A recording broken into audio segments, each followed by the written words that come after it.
कि बीबी ज़ैनब के फरजंद जनाब आउन उनकी जो असल कब्र है नीचे सरदाब में तहखाने में हमें इजाज़त मिली है और हम उनकी असल कब्र की ज़ियारत कर रहे हैं। ये बीबी के बेटे जनाब आउन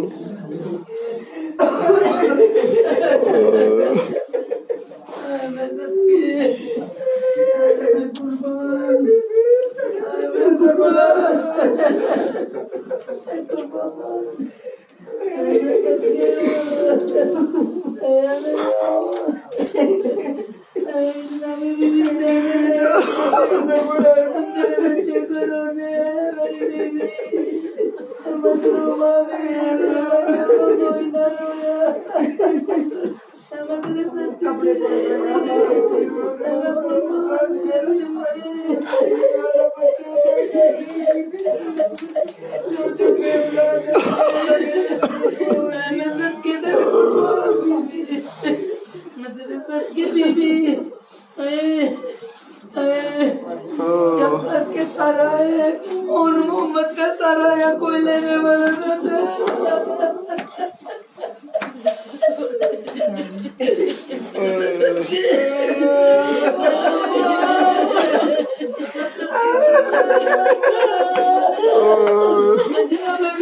सबर के सबके बीबी तेरे सबर के कुर्बान।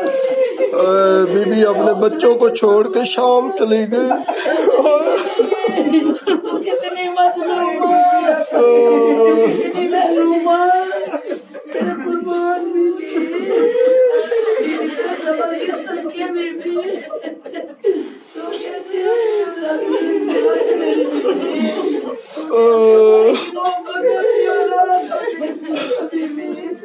तेरे सबके कुर्बान।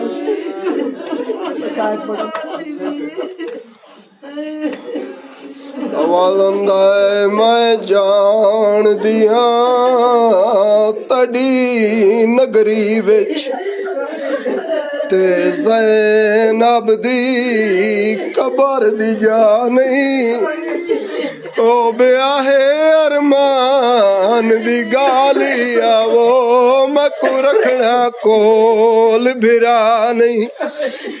जले मेरी सैन ज़ैनब नू दूजी बारी शाम आना पिया बीबी आई है नाने दे रोजे ते आवाज़ ना ना